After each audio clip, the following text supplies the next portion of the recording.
like clockwork. So we have got two brilliant speakers. We've got Adam Clarke, Councillor Adam Clarke, who's the Deputy Mayor at Leicester with the Brief for the Environment. And Adam was supposed to be with us last week, had technical problems, has come back through high demand from the Active Travel Cafe community. So Adam's going to go first, and there's lots to cover in Leicester, as you all know. And I'll expect Tim Morton to be paying extra special attention in case there's a quiz at the end. And then after that, we've got David Ellis from Leeds, who's going to take us through their active travel projects in that, which is my third favourite city after Manchester and Newcastle. So that's our two speakers. As ever, we're going to do a quick news roundup. So think about what's been happening near you that's really important in the world of active travel. And then we'll go to Adam and then to David. And as ever, we'll aim to wrap up by about 6:15. So that's the plan. Brilliant stuff. So we've got people still joining, but if we could do to a quick news roundup, has anybody got any updates, active travel updates, developments, politics, post-electoral stuff they need to unload in their area? Paul, Riley, should we come to you first and then I'll come to you, Matthew, after that?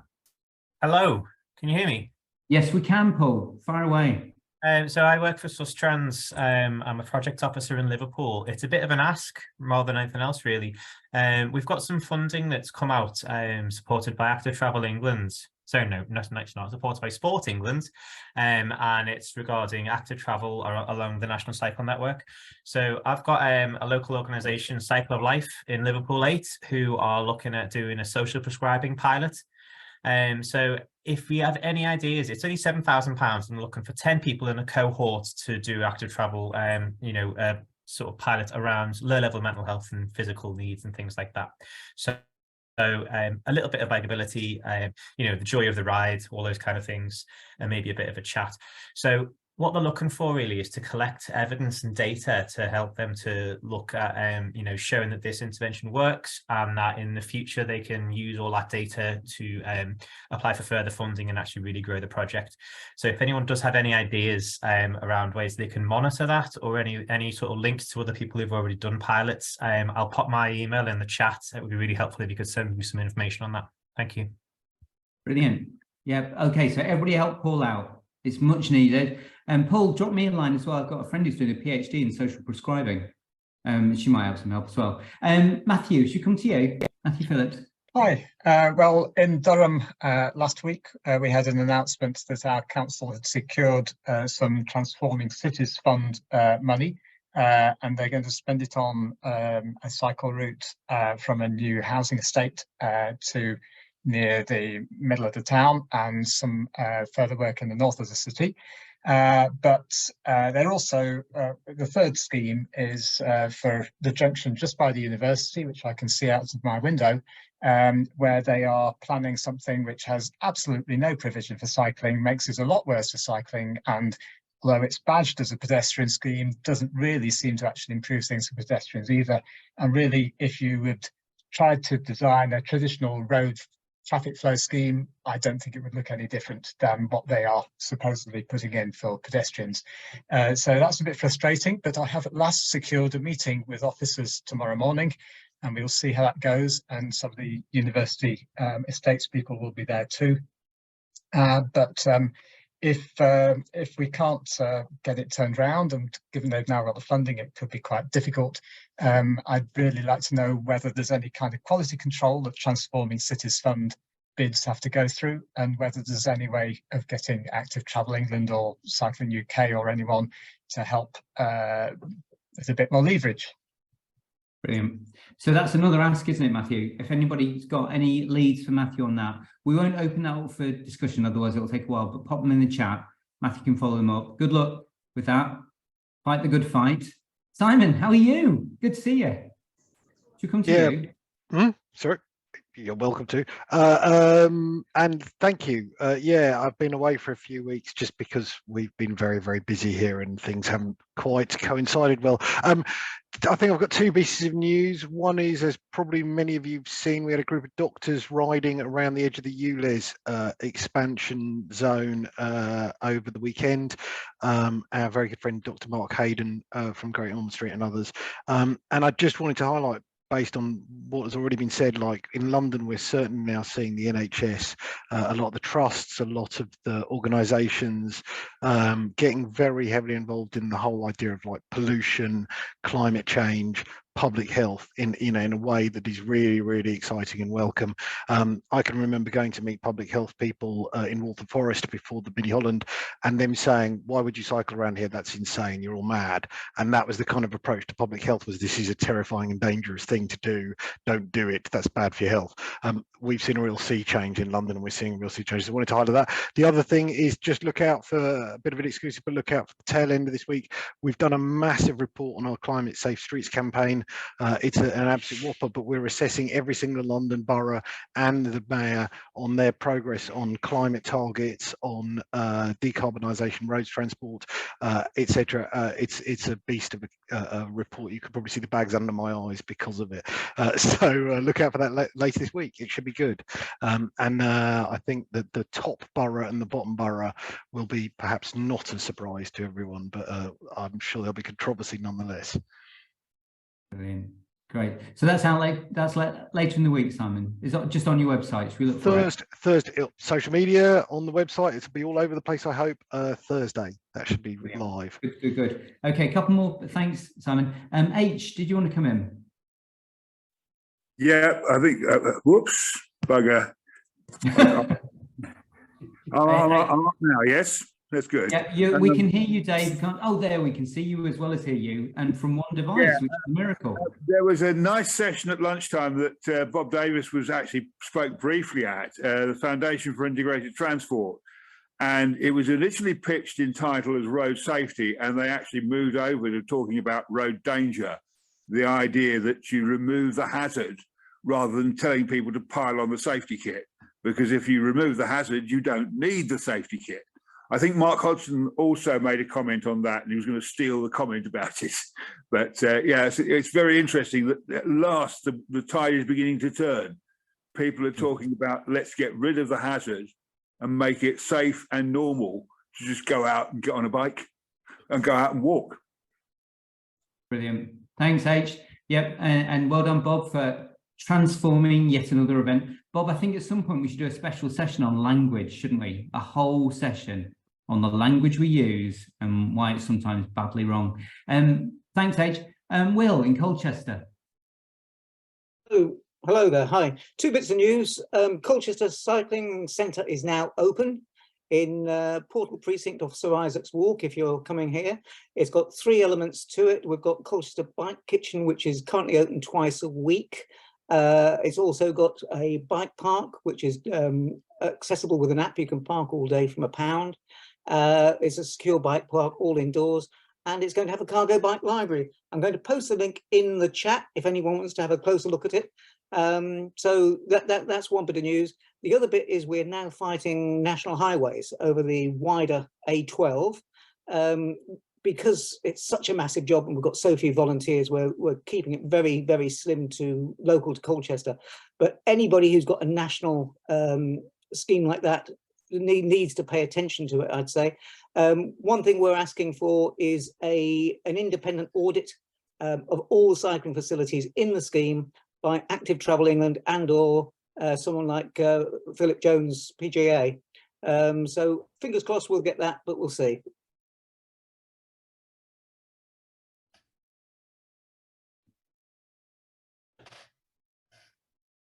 You're on mute. Sorry, classic there. Apologies. Robin, let's come to you, and you should be able to share your screen. I got your message, so fire away, and you should have screen sharing enabled. Okay, thanks. So I've got two things. One is I heard, I don't know if it's just for us, but I heard that the Active Travel Fund Round 4 is due for some kind of announcement on this Friday. So I don't doubt there'll be lots of bad news given all the cutbacks that have come. And we spotted this on one of our teams spotted this today. Road closed except cyclists, which is fantastic. I've tweeted that out thanks to Anna Railton, who's one of the well, she's a resident of one of our low traffic neighbourhoods, and also a city councillor. But isn't that good practice? Yeah.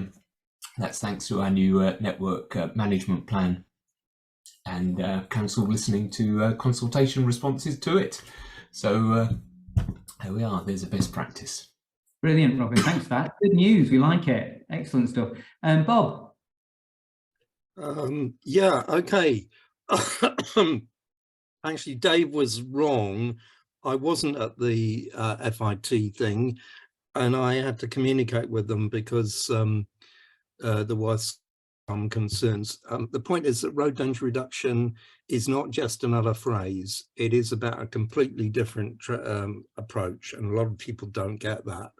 I won't mention some of the big organisations that claim to but don't. In fact, Road Peace last year did a report supposedly on road danger reduction, and they got it all completely wrong, and I've had to do a rewrite, sorry, a kind of critical analysis of it. Yeah, the FIT thing, and I noticed also John Stewart was chairing it, so I wonder if anything came up about LTNs and safety. But yeah, so please remember, it isn't just the words, it's what they actually refer to. And later on this year in the summer, to coincide with the 30th anniversary of the Road Danger Reduction Forum and the publication of Death on the Streets, Cars and the Mythology of Road Safety by yours truly, I will be doing a session here, and words will come into it, but it's about what they refer to. And finally, I've put in the chat a link to Greg Marsden's report about decarbonisation and transport policy, and you really must read it. It's just come out. It's a CREDS report. Please have a look at it. Thank you. Thanks, Bob. Brilliant stuff. Mark, should come to you in Brighton. Mark Strong. Yeah, well, it's just following on actually from what Bob was saying. So I was lucky, I think would be the right word, to be at the launch of Project Edward, Every Day Without a Road Death, which is exactly the sort of thing that Bob was referring to, which is the sort of big national thing to just by saying that no one will get killed on the roads, no one will get killed on the roads, more or less. And the organisers don't tell them this, but they turned up in a whacking great BMW, double parked in a rather unsafe location, then were told by the police officers to move around the corner. And they filmed me and the police officer and the council's road safety officer, and they probably all have to ditch most of what I was saying because I kept arguing with the road safety officer about road danger and saying more or less what Bob's been saying for years, and they'll probably cut most of my stuff from the video, but we'll have to see. And this is the whole week, a whole week of events going around basically preaching all the usual stuff. Brilliant. Thanks, Mark. And well, not brilliant actually, but no. Well, thanks for contributing, and love. I was about to say I love your backdrop there, bit of Eurovision. I was privileged to be at one of the events, and it was really great, but I wasn't at the main thing, sadly. Ah, no, nice work. Right, Ruth, finally, and then at 5:20 we're going to start our presenters. Come to you, Ruth. Very quickly, I was at the FIT event and nothing came of the LTN anything with John Stewart. It was a good event. It's worth watching on YouTube. Some brilliant stuff, especially from 20s Plenty, and facts, graphics were wonderful. Just say, this is a kind of word of warning, as it were. Hounslow Council put on a really brilliant event, one of these community cycle events to celebrate Cycleway 9 in coalition with Hammersmith and Fulham, and it was absolutely fantastic. Hundreds of people turned up. We had a wonderful day. Jeremy Byrne videoed it, and we did really, really well. But warning to punters like me, all of you here, make sure the council aren't giving out leaflets, which might be a bit worrying. So they were handing out leaflets from the 80s that all children must wear helmets, and they did a kind of quiz about wearing helmets. And then they even in their quiz had a thing about don't cycle two abreast because it is dangerous. You must cycle in single file. So I got onto them very quickly, and they won't ever use them again. And it was obviously something at the bottom of the drawer that some employee thought, oh, these are good about cycle safety, I'll get those out. But they were quite horrifying. So always keep an eye on what your council are doing, even when it's good stuff. Make sure you they present the best paperwork. Thank you. Yeah. Thanks, Ruth. Really good. Okay, well, thanks everybody for that roundup. We've skipped our way around the British Isles, and now we're going to go to Leicester. So Adam, we can't wait to hear from you about all things in Leicester, in particular, no doubt the workplace parking levy. So over to you. Great stuff. Just checking, hear me and see the screen? Yes, we can. That's absolutely perfect. Well, that's a better start than last week, isn't it? It's really great to be joining you. You have been drawn into what will be really talking therapy for me. I'm going to be going through our workplace parking levy experience here in Leicester, in the hope that it will, I'll be able to pass on some lessons learned, but maybe do a little bit of inspiration for some kind of coordinated approach in the future between us as we try and look for new ways of funding the decarbonisation of transport and the improvement of the places that we travel in and love. So what I want to talk about really is the very recent past, and maybe I'll go into a bit further into the past as well, and why workplace parking levy was something we wanted to explore. This has become a bit of an iconic image in Leicester. When we first had a directly elected mayor, Peter Salisbury, who's just been re-elected for his 4th term, we set about pulling down a flyover and introducing a new green space and cycling infrastructure, walking and cycling infrastructure to join the Belgrave area of our city with the city centre. Many on the call will have seen this image before, apologies for that, but it does kind of set a standard for us in terms of the trajectory that we wanted to follow over the last 12 years now. But we can go back further than that. Leicester has been innovating for a long time. We were the first city outside London to have traffic wardens. We were the first city to have an automated multi-storey car park, which interestingly was opened by Sid James and had Europe's largest supermarket beneath it. So we have been very much into transport innovation. CCTV to help our buses move around the city with communication with drivers. Interestingly enough, there is no communication with bus drivers nowadays, which is something very interesting that we want to try and rectify. And but coming back to the nearer history, we've moved on from taking down a flyover. We've taken out surface level car park and created green space with active travel infrastructure. We've continued to work in the city centre to improve our cycling and walking infrastructure, but actually we've also started over the last few years following the strategy that we've developed, which is moving out of the city centre into our neighbourhoods. And this is an image from last week, actually, the newly completed Foss Road North infrastructure, which is connecting with what we call the Five Ways junction, which does what it says on the tin. It's a junction that sends traffic off in 5 different directions. We've tried to simplify that. We've declassified a road to make it more of a neighbourhood street that connects to the city centre, and introduce new walking and cycling infrastructure as part of wider regeneration of the area. All of this has been funded by what we've called tombola funding in the city. That is bidding into things like transforming cities, the aforementioned transforming cities, previously bidding into ERDF funds, but bidding into active travel funds.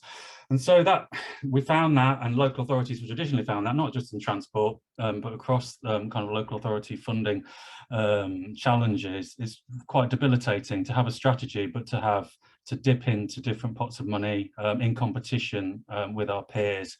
And that led us to looking at the workplace parking levy, which we felt would give us continuous guaranteed income that would also leverage those tombola funding pots, help to leverage those tombola funding pots with a guaranteed match fund coming from the local authority through basically what is a hypothecated tax. So for those that don't know, the workplace parking levy came through at the end of the last century as a piece of legislation with its aim to reduce the amount of free workplace car parking as a means of reducing car journeys and promoting greater use of alternative modes. people will know that it's only been delivered in Nottingham, and that's been a scheme since 2010 in Nottingham. We looked at workplace parking levy we've looked at it over the last 12 years. We were very keen to see a piece of research come through from Loughborough University, which acted as an evaluation, which only came through maybe 5 years ago, sorry. And that led us to looking at how it might work in Leicester once we'd had that evaluative research that came through from Loughborough. We also obviously knew that there were, hypothecated taxes to fund transport aren't necessarily completely alien beyond these shores. In States, in France, in other parts of Europe that many of you will know about, there are hypothecated taxes that support kind of local sustainable transport development in cities in particular. And Austin in the States, and the Versement Transport, which has been around since the 1970s in one form or another, continues to help fund transport in France. So we moved in 2019 to start the debate about a workplace parking levy by introducing into our manifesto at the election before last, I can say now, having just come through, been dragged through an election backwards here in Leicester in 2023. And what we pledged was to consult on a fair workplace parking levy to be used exclusively to fund a dramatic improvement in the city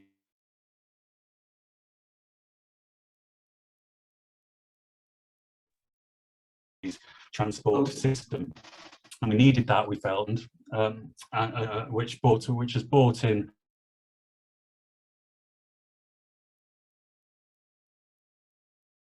Is it just me or is Adam freezing? Yeah. Yes. Yeah, we're losing him. I'm losing him. Freezing £100 million in one way or another. Adam, apologies to interrupt. Yeah. Would you mind turning off your camera feed just for a minute to give you a bit more bandwidth? Yeah, I've got an unstable connection warning. Is that better? It might work better if you just turn that off. Thank you. Can you hear me now? Yes, we can. Brilliant. Great stuff. There's something about the internet connections to Leicester, isn't there?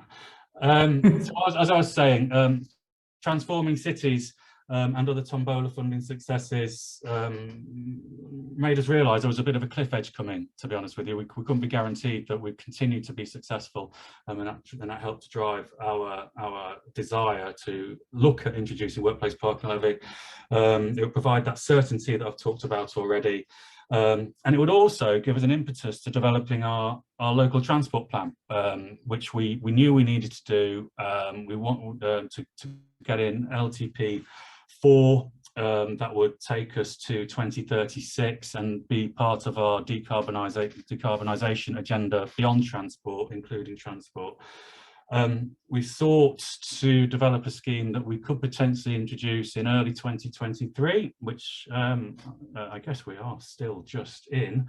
But what we didn't account for was the cost of living crisis and obviously the pandemic within that period. But even as those two issues emerged, we decided to plough on, and I don't particularly regret that at all, because we have learned so much. I just wanted to say this wasn't just about active travel, it was also about a radical improvement in public transport. We brought in funding through TCF and also through the Zebra Fund to electrify our bus network and improve our bus network. We also failed in a major public transport funding bid, but what we have managed to introduce is a free city centre circular bus and electric orbital service, the longest electric orbital service in the country, as well as fully electrify our park and ride.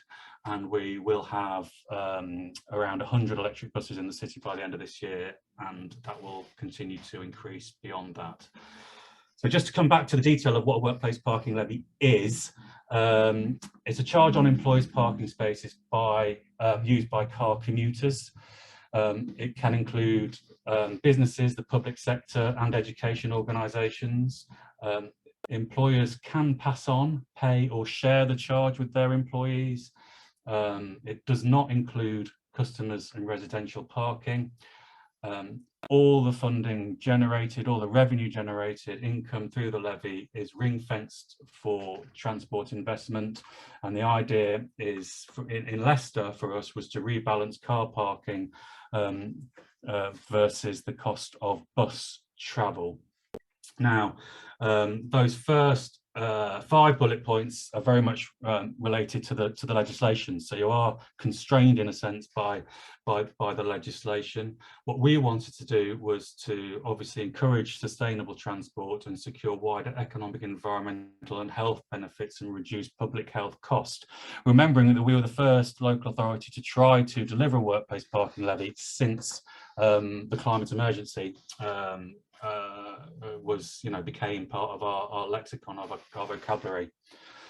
So we went on to 2 consultations, high-level engagement and then a more detailed consultation. The initial consultation, which was really about the local transport plan and included an attempt to gather thoughts on a workplace parking levy for the city, did not throw up anything that really scared us at all, didn't put us off. We felt that there was general interest, particularly from business, in the opportunities that a workplace parking levy would bring. But when we went into the more detailed consultation, we did find what I called throughout dormant opposition that we needed to be wary of. We woke up dormant opposition, and schools and education became very concerned, really generated by one individual in one school that basically promoted a campaign against the levy. There were some people that felt that we didn't need a workplace parking levy in the city.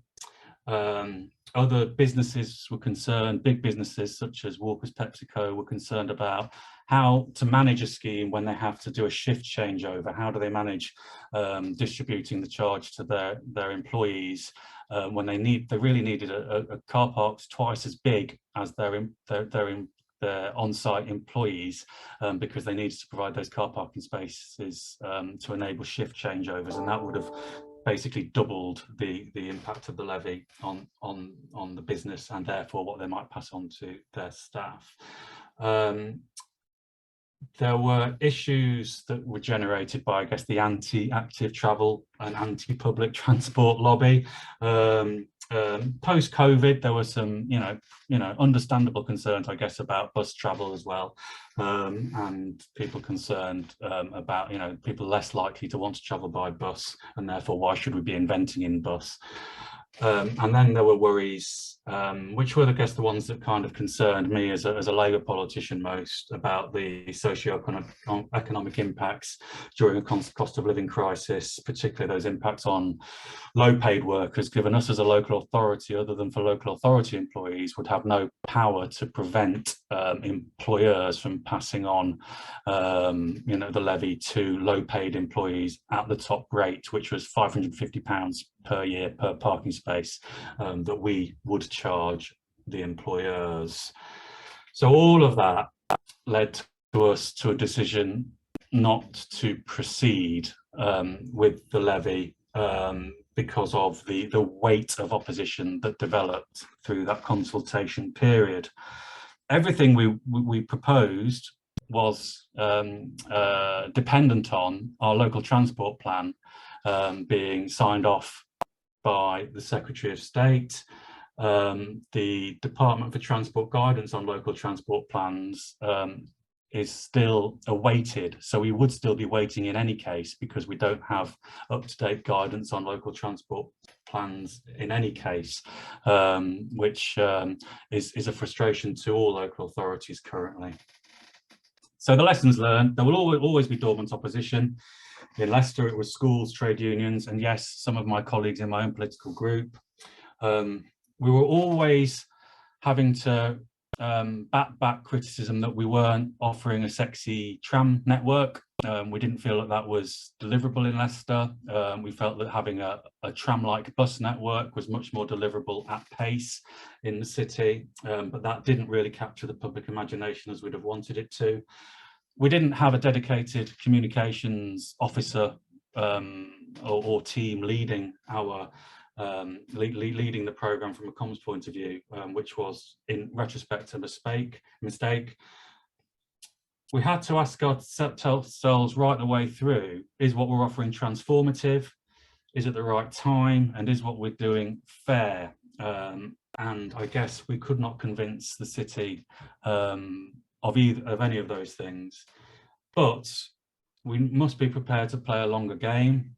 I always go by the mantra, no work lost. A lot of learning. We still do need to solve that problem of how do we decarbonise transport and make our city greener and fairer through reducing revenues.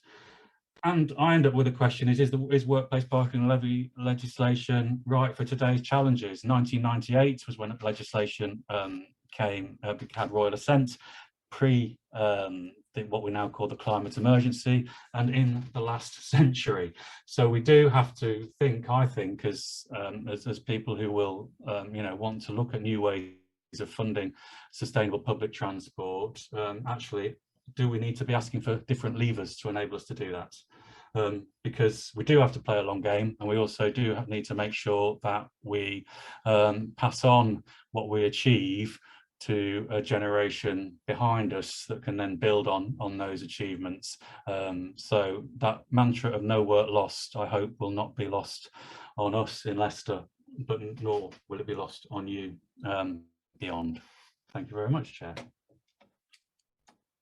Thank you, Adam. If you stop screen sharing, I think we could probably bring your camera back on because I'll have a bit more bandwidth, and we can take some questions. And thank you for sharing that, because it's so refreshing and helpful for people to hear when things haven't gone right, and for you to take us through it. If it's any consolation at all, I was quite close to a certain kerfuffle in Greater Manchester around a clean air zone that was similarly fraught, and a number of your bullet points struck a huge chord with me. But I'm not going to hog the time because I know there'll be lots of people who want to make comments or ask questions. So Rachel, I think you were first in the chat, weren't you? So do you want to come in and ask your question of Adam? Yes. Hi Adam, it's Rachel here. So I'm across the border in the county, as I think you're aware. And so just some general advice, okay? So just general for people that have challenges with their local authorities, and when the biggest challenge is around funding and having the funding available, how would you counter that challenge? I went to see the county team on Friday, got a very positive reaction, lots of ambition, etc. But it always comes back to funding. They don't want to overpromise and underdeliver. How do I counter that? What's your advice in terms of, other people in a similar position? How do I overcome that sort of that argument that comes back all the time? Yeah, one of the things we've been able to do in the city when we were failing in those tombola funding rounds was to better align our general fund and our transport, general transport funding that comes in from Westminster, better align that to sustainable transport, active travel investment. So I think you have to become quite cute and clever, or officers have to, given the challenges that we face, they face, to become quite cute and clever at aligning your core funding to active travel. And we became very successful at that. And I think Westminster recognised that, and that's how we became successful at leveraging grant funding through them after failures 8-10 years ago. So I do think it is asking officers, what do they do at the moment in terms of how does it work when they're going through potential schemes? How do they consider active travel opportunities as they're doing that?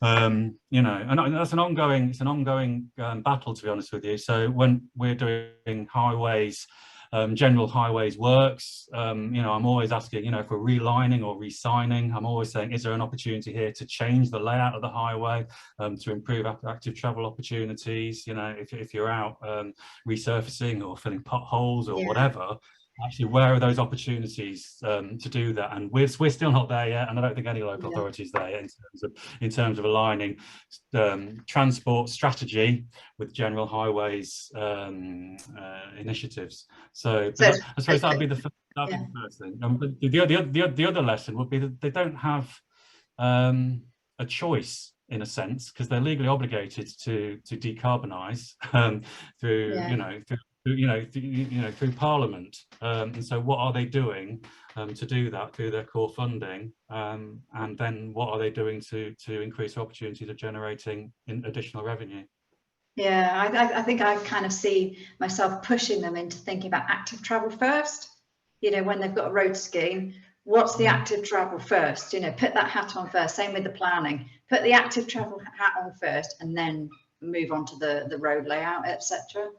That's kind of how I'm trying to encourage them to think. But it's you know, that's decades of road first and active travel afterwards. Yeah. No, okay, that's good advice. And I think ensuring that the developing strategies are kind of aligning to that as well. I mean, there's all sorts of, I mean, in Leicester and Leicestershire, we've traditionally had the 5 Cs. We now have our own street design guide, which tries to promote walking and cycling, you know, through a kind of hierarchy of streets, just making sure that strategy development is more cognizant of active travel as they're going through those rounds.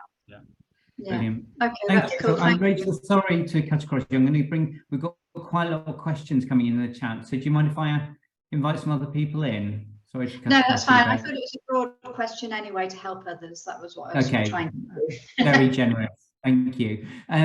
So who would like to come in next? We've got lots of questions in the chat. So some of them, Adam, we might save if you could hang on in with us and have a look through the chat and answer. But we've got a couple of questions around, started by Mark Strong, I think, around that question of fairness that you encountered from Labour colleagues, and whether, and we've encountered it in Manchester, I don't mind saying, where even though 30% of Mancunians don't own a car, any actions against car driving seem to be unfair.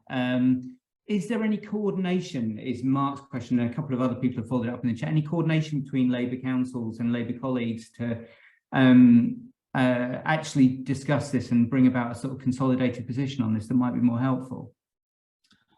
I think I'm I wouldn't limit that to Labour councils. I mean, I'm part of UK 100 and a very active member of UK 100, which you know, and they have a climate leadership academy, and I'm doing one of their lunchtime learning sessions for local authority leaders there, and that is a cross-party group of like-minded local leaders, where we, you know, I'll be frank, I'll be giving a very similar presentation there, where we can discuss, you know, those issues and challenges. But your point about that 1/3 of residents not actually having access to a car, and many of those will be because they can't afford one in a cost of living crisis, you know, that should resonate, but for some reason it doesn't, and I think, you know, that was a frustration of mine, as I'm sure it was a frustration of yours.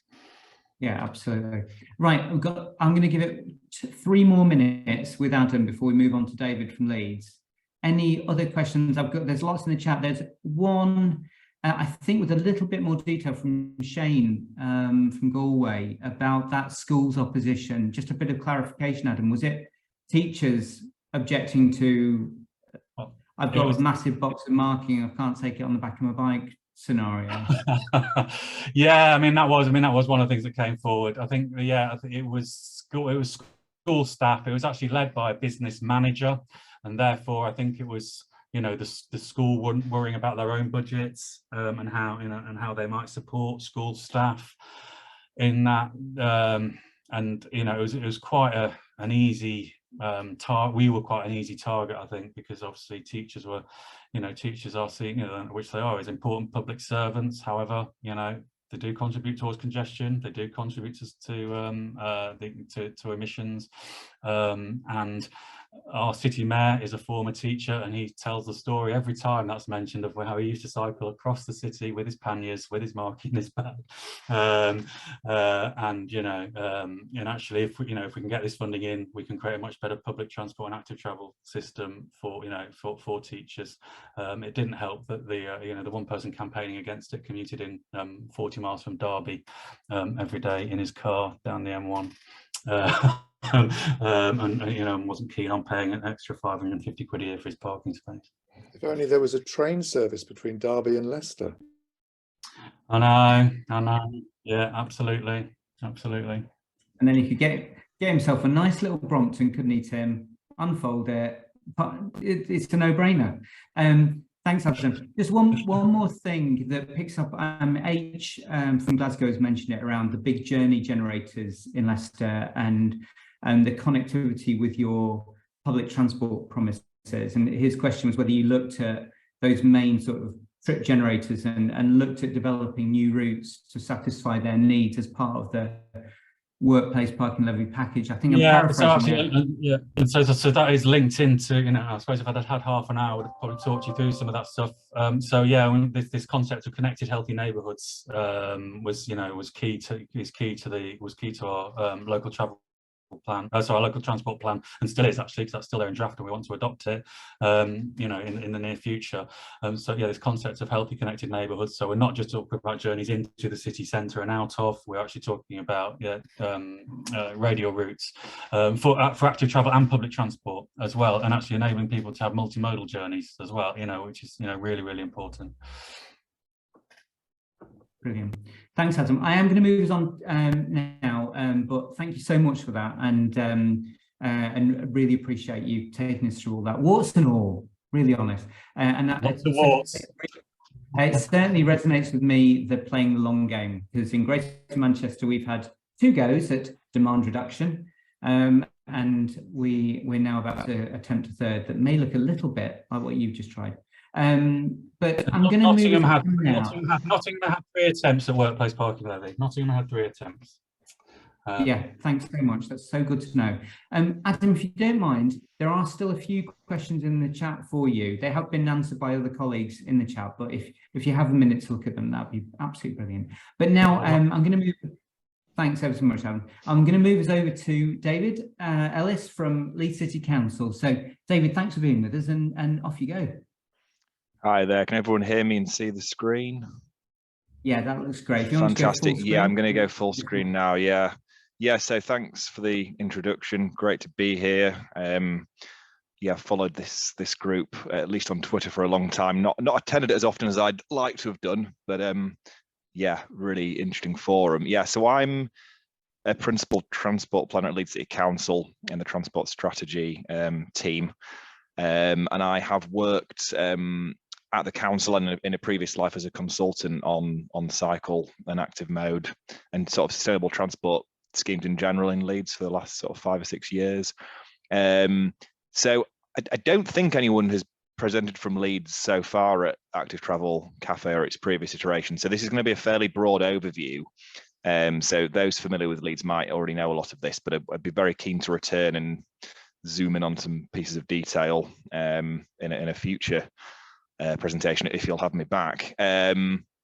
So yeah, just to start off, I'm making some assumptions that you all have a broad understanding of Leeds' sort of size. Large northern city. It's actually the 2nd largest local authority by population. That's partly because of its boundaries, core city, major economy. What I want to start by saying is a lot of our work now is underpinned by our transport strategy, which is very ambitious, and so we don't, strategy and ambition is no longer in any way an impediment to kind of what we're trying to do with active travel. So we've got an ambition, a vision for Leeds to be a city where you don't need a car. So that's not necessarily saying that there won't be need for cars, or that we're going to stop cars in any sense, but that other modes will be viable, attractive for all sorts of different trips. And we really wanted that as a bold catchphrase for the strategy to underpin everything we're doing. And that is informed by, like many councils are, declaration of climate emergency. So we're committed to being net zero by 2030.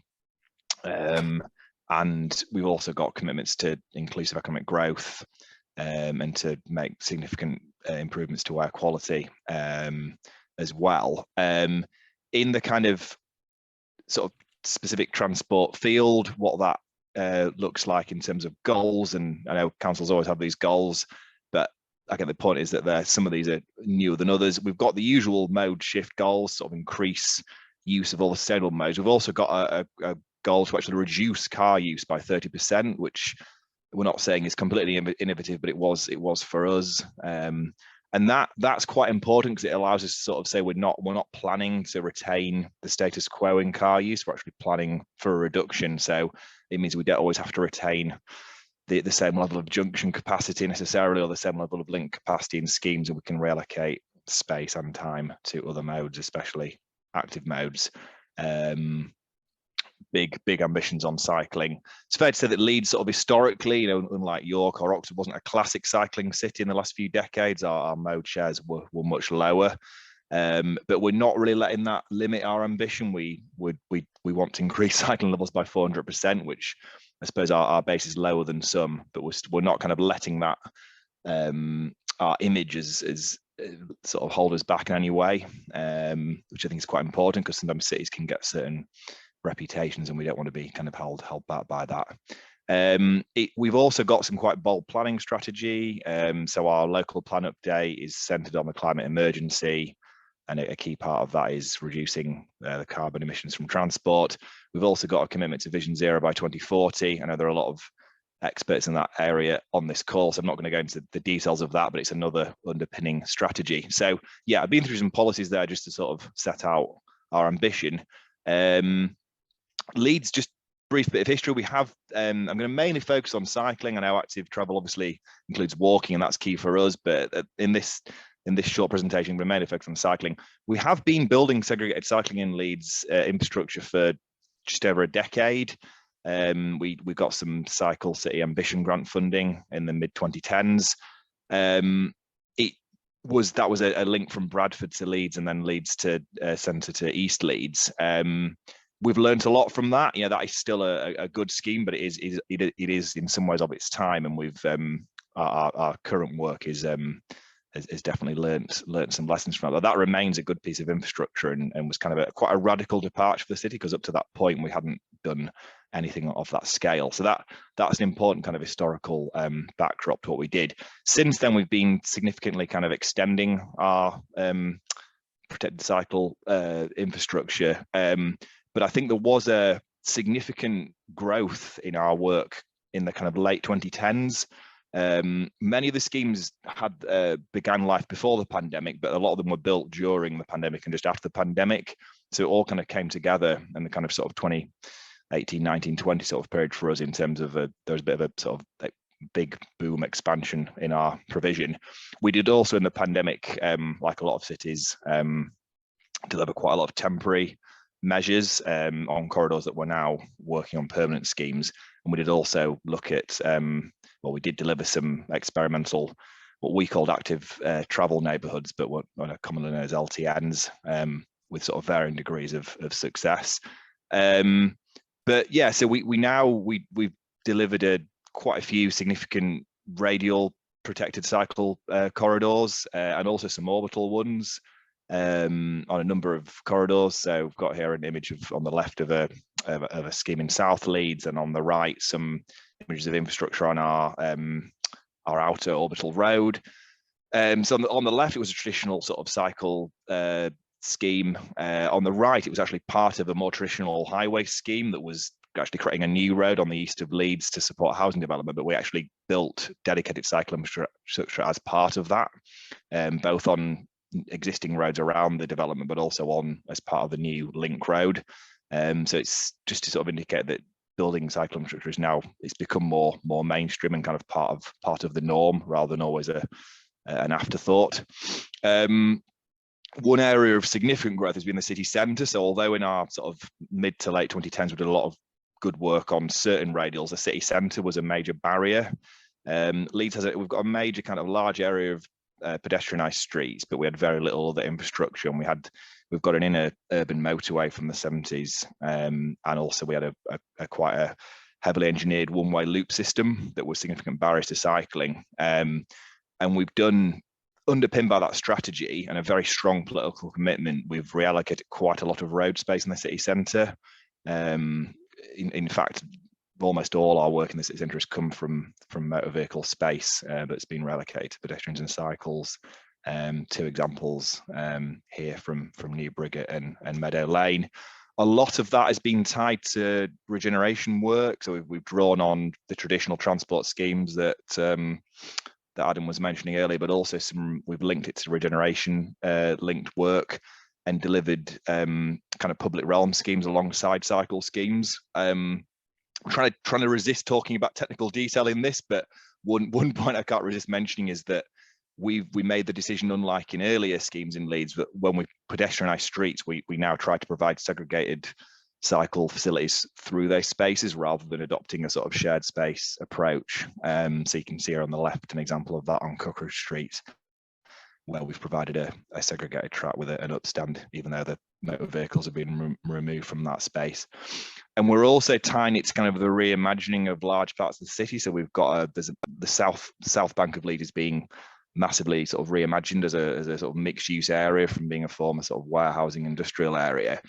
But although that's mainly private sector led, we're doing a lot. We've got an overarching sort of public sector strategy, and we're kind of relocating space within old highways. So image on the right used to be the end of a dual carriageway, and we've essentially converted that to a single carriageway running both ways for general traffic.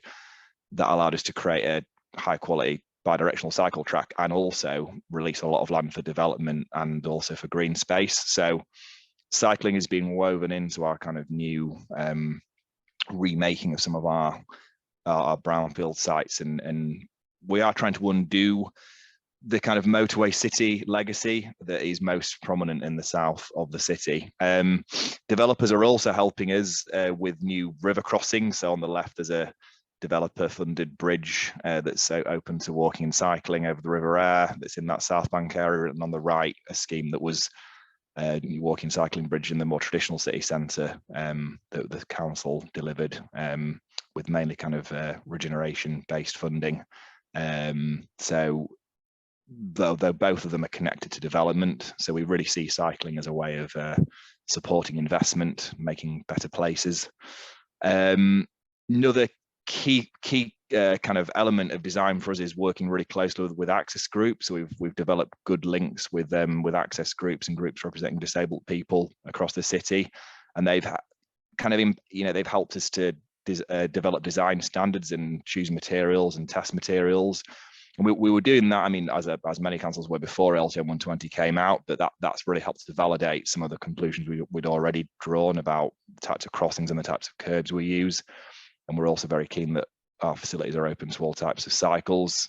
But we have developed some good relationships with groups and individuals that give us really good advice. Moving on to our kind of current, our next set of projects, there are many radials, many kind of corridors where we still don't have much infrastructure. A major one is the A660 leading up to the university, where in the past we've tried to build trams and trolley buses over about a 30-year period, and we're now looking to build protected cycle tracks on that corridor. So that's going to be a major scheme for us, sort of the biggest since that early cycle city ambitions scheme to Bradford. But we've now learned from about a decade of experience about how to do this to a really high standard. So just some images from that's been consulted on. And again, that's linked to kind of enhancing public realm and creating new public spaces, as all good active travel infrastructure should be. I touched earlier a little bit on our active travel neighbourhoods, or aka LTNs, and we've learned many lessons from the pandemic there, and we're now doing some really in-depth, quite lengthy consultation, lots of kind of workshops, focus groups, and really trying to develop quite detailed kind of landscaping designs to kind of build community support for these sorts of interventions. So really kind of slowing down the pace and to build buy-in and to kind of develop more of a sort of co-designed approach. Again, a lot more I could say on that, but that's the kind of the headline. Something I'd love to come back and talk to you about on is obviously there are design challenges that I'm sure there's incredible assembled expertise on this call. Two I'm highlighting here are bus stop treatments on the left and treatments for Copenhagen crossings on the right. We are currently developing a sort of local policy on bus stop treatments where space is really challenging, really tight, as it often is in Leeds city centre and on our inner city roads. Sort of looking at sort of almost like a hybrid option somewhere between a bus stop border and a bypass. On the right, just we were one of the first councils to use the Dutch entrance curbs in the north, but we've been liaising closely with Living Streets on their work on Copenhagen crossings to try and develop more of a clear policy on how to design those and where to use them. And yeah, what I wanted to conclude on is actually to reinforce the point Adam made. We really feel now that we've got pretty strong ambition. It's not to say there aren't challenges with certain schemes, but we're more limited by funding now than kind of lack of political buy-in or lack of stakeholder buy-in. We've probably got a tenth of the funding we need. We have done well in what Adam described as the tombola funding arrangement, but even when you do well, it's still nowhere near enough. So our kind of message to decision makers is, and it's obviously not gone too well recently with ATE's funding position, but our message is keep the funding high, and we will be able to deliver now that we have really good political buy-in for a lot of this stuff. So yeah, in a nutshell, I think Leeds has come a long way in a decade. I don't think even 5 years ago we could have said we were as committed as we are now. But we have changed quite a lot, and we're now building some really high quality stuff in the city centre and on major corridors and also in neighbourhoods. So yeah, as I said, this has been really high level, strategic. We've got some particular design issues that I might email Steve and others about that I might come back and talk to you about, particularly around bus stops and side road treatments. But I've kept it broad today, and I notice I've gone about 4 minutes over, so I'll stop there because I know we're meant to have 10 minutes. I was going to actually end on saying you can follow the council's Twitter account Connecting Leeds, which we created kind of as part of this new, more ambitious approach to sustainable transport in about 2018. And my own personal, I should emphasize it, his personal account is below there as well. So yeah, if you want to get some more insights into what we're doing. Brilliant. That's excellent. Thanks, David. Thanks so much. I mean, one of the benefits of this forum is we get to travel all over the UK and find out what's going on and go into some depth. So that's it's really excellent to have that briefing from you. If you want to stop sharing your screen, Dave. Yeah, certainly. Come out of full screen mode first. In the chat. So stick your hand up if you'd like to ask your question. I've spotted a couple in the chat, but please do stick your hands up. Certainly on technical detail, David, don't worry, you're in the right place. There's no level. There's no level of nerdy detail we can't get into. I felt I was amongst friends here. Yeah. No, don't worry. You may have missed them, but some of the sessions here have been entirely devoted to tactile paving at length. So we can go there if you want to. Adam, did you want to come in? Then I'll come to you, Mark Strong in Brighton. So Adam first. Just a quick one. You talked about car use reduction. Are you talking about road? Are you measuring it in terms of road miles or individual trips? Because some of those bigger, if you were going after road miles, a lot of that will be kind of like the urban to the inter-rural urban trips. Whereas if it's trips, you might find it easier to deal with within kind of the urban space by creating better opportunities for some walking and cycling. Yeah, it is. I think that the target is based on trips. Yeah, so that makes it somewhat easier. But often those local trips are often the most challenging for kind of, local amenity and safety. The only reason, just to follow up, the only reason is that when a lot of these councils declare like net zero targets for 2030 and they go, we want to see a 30% reduction in road miles usage, that's actually really hard to achieve, whereas road trips, I think, can be a lot better. Yeah, that's a very good point. Thanks, Adam.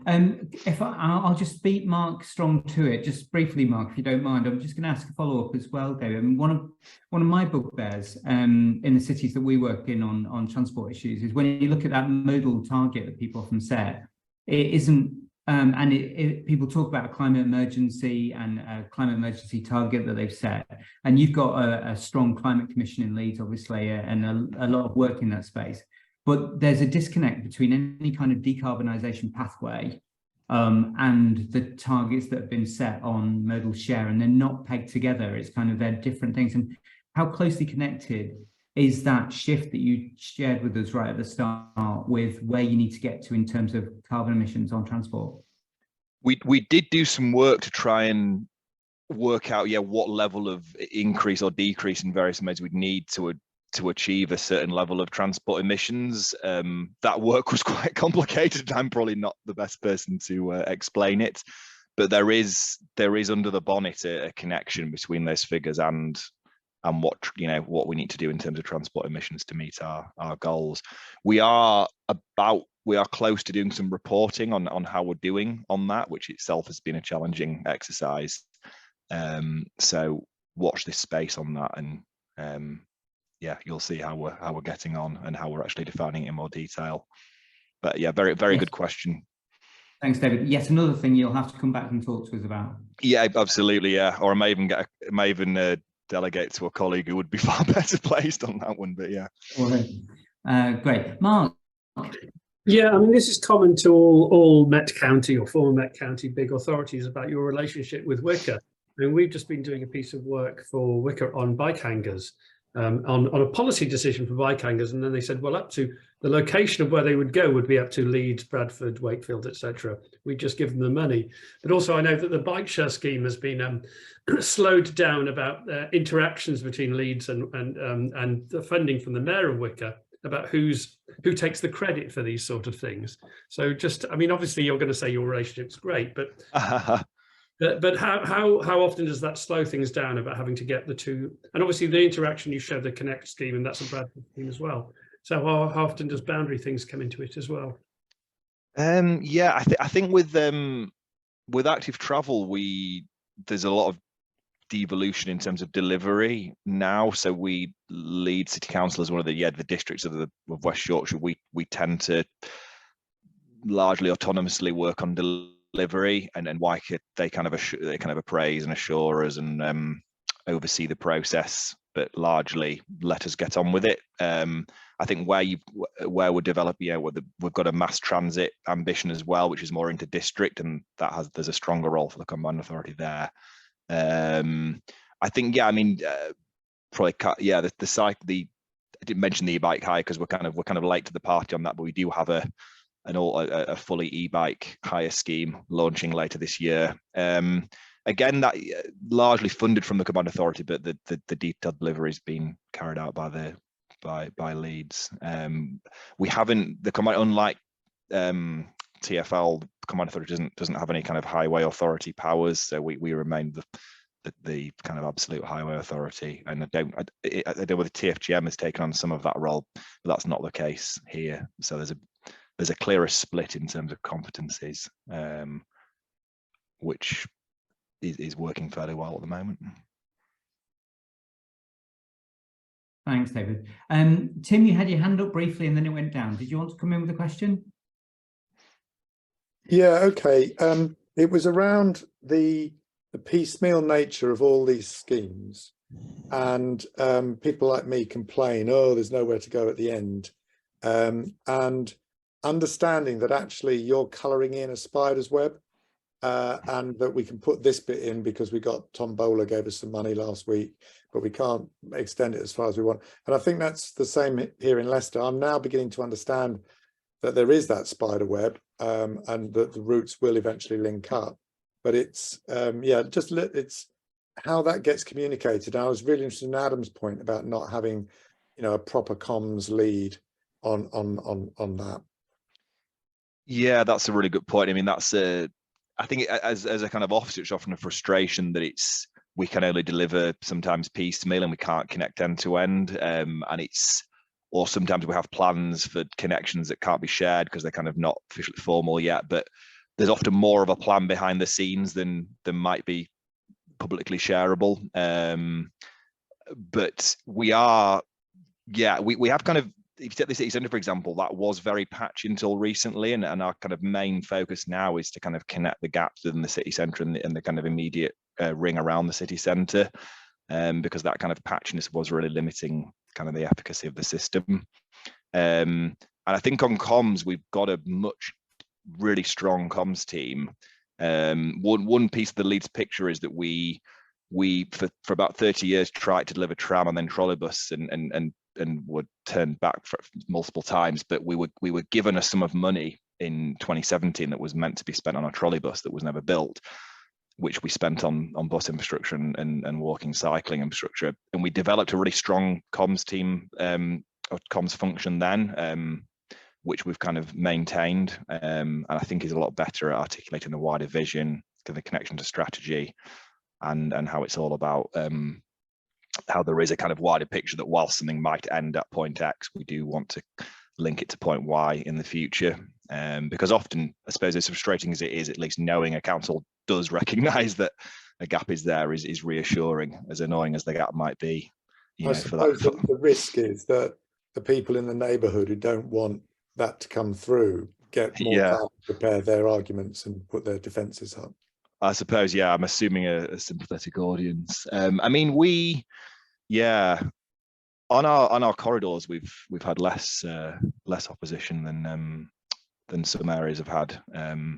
But yeah, that is a good point. Depends whether it's a sympathetic recipient or not. Thanks, Tim. Thanks, David. We're all very distracted by Roxanne's very cute companion animal that's appeared on screen. So we'll try and block that out for a minute, not looking at the dog. But the comms point is really interesting. I mean, there is a question from John Morris in the chat, David, about what kind of pushback you had, particularly in a very compact city centre, about reallocating space to pedestrians and cycling, and how you managed to avoid it flaring up into a bit of a bun fight. And then we'll finish with Rachel's question. But how did you pull that off?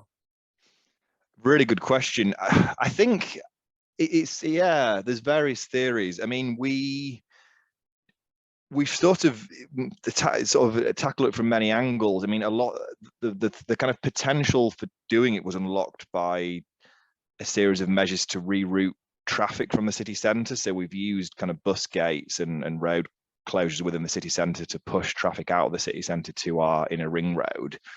And there's been definitely some concentrated opposition to that, but in the main there is a kind of support in Leeds for the notion that through traffic shouldn't be in the city centre. And I think maybe the legacy of some of the earlier pedestrianisations we've done has kind of developed. Whilst we maybe didn't have a local culture around cycling, there is a local culture that says that's kind of right, that there shouldn't be too much traffic within the inner ring road, even though there was for a long time.